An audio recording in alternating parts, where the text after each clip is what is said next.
America అధ్యక్షుడు Donald ట్రంప్తో ప్రధానమంత్రి నరేంద్ర మోదీ భేటీ అయ్యారు. ద్వైపాక్షిక అంశాలపై ఇరువురు చర్చలు జరిపారు.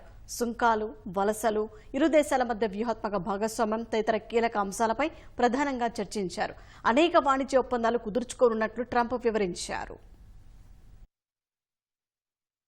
అమెరికాలో పర్యటిస్తున్న ప్రధాని నరేంద్ర మోదీ అధ్యక్షుడు డొనాల్డ్ ట్రంప్తో సమావేశమయ్యారు. ఓవల్ ఆఫీసులో జరిగిన ఈ భేటీలో విదేశాంగ మంత్రి జయశంకర్, జాతీయ భద్రతా సలహాదారు అజిత్ డోభాల్ సహా ఇతర ఉన్నతాధికారులు పాల్గొన్నారు.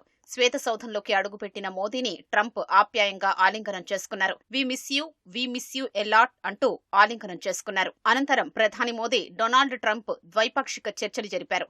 రెండోసారి వైట్ హౌస్ లోకి అడుగుపెట్టిన ట్రంప్నకు 140 కోట్ల మంది భారతీయుల తరపున అభినందనలు తెలియజేస్తున్నట్లు మోదీ తెలిపారు.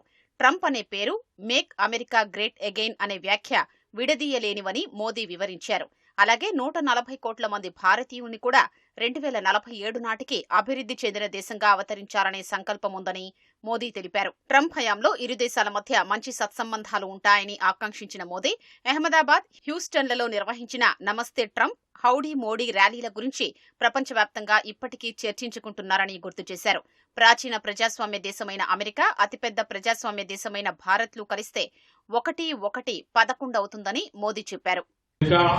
विश्व का सबसे पुराना लोकतंत्र भारत विशाल लोकतंत्र, और इसलिए हम दोनों का मिलने का मतलब 1+1 2 नहीं, 1 और 1 11 होता है।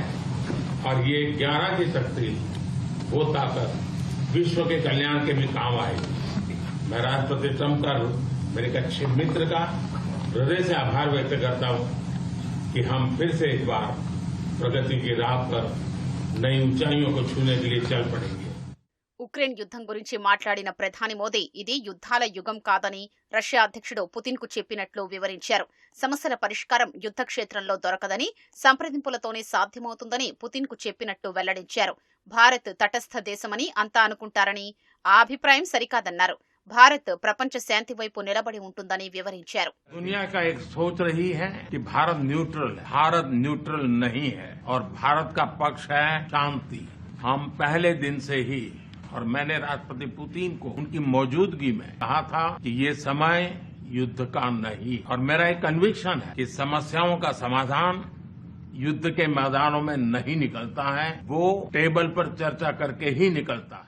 అనంతరం మాట్లాడిన ట్రంప్ మోదీని గ్రేట్ లీడర్ అంటూ ప్రశంసించారు. అమెరికా, భారత్తో పాటు తనకు మోదీకి మధ్య మంచి స్నేహ సంబంధాలు ఉన్నాయని ట్రంప్ చెప్పారు. ఇరు దేశాల మధ్య మంచి ఐకమత్యం ఉందని వ్యాఖ్యానించారు. I think more than anything else will be the unity. We have great unity. We have great friendship, he and I and our countries. And I think it's only going to get closer. But it's very important that we remain united as countries. We're friends and we're going to stay that way. వాణిజ్యం విషయంలో భారత్తో కఠినంగా వ్యవహరిస్తే చైనాతో ఎలా పోరాడతారని విలేకరి అడిగిన ప్రశ్నకు ట్రంప్ సమాధానమిచ్చారు. తాము ఎవరినైనా ఓడించే గొప్ప స్థితిలో ఉన్నామన్నారు. అయితే తాము ఎవరిని ఓడించాలి అనుకోవడం లేదని ట్రంప్ సమాధానమిచ్చారు. కేవలం అమెరికన్ ప్రజల కోసం మంచి పనులు చేస్తున్నామన్నారు. 4 ఏళ్లు తాను మంచి పాలన అందిస్తే బైడెన్ భయంకర పాలనతో ఆటంకం ఏర్పడిందని ఆక్షేపించారు. ఇప్పుడు మళ్లీ మునుపటి కంటే చాలా బలంగా లేదా వేగంగా ముందుకు సాగుతామని ట్రంప్ స్పష్టం చేశారు. ఉక్రెయిన్లో శాంతిని నెలకొల్పే ప్రణాళికలో భారత్ పాత్రపై మాట్లాడిన ట్రంప్ తాము బాగా కలిసిపోయి పనిచేస్తున్నట్లు వివరించారు. అలాగే 2 దేశాలు రికార్డు స్థాయిలో వ్యాపారం చేయబోతాయని అనుకుంటున్నట్లు ట్రంప్ చెప్పారు.